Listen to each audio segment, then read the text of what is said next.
Абай Құнанбаев, күз.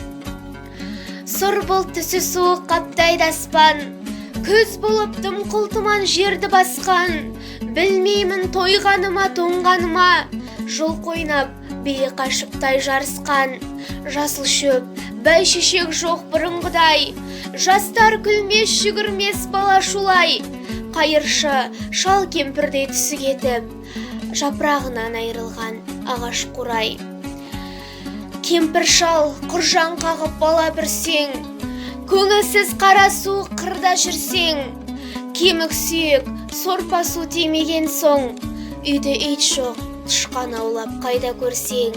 Көзеу тозған оты жоқ елдің маңы, тұман болар жел соқса шаң тозаңы. От жақпаған үйінің сұрқы қашып, ыстан қорыққан қазақтың құрысын заң.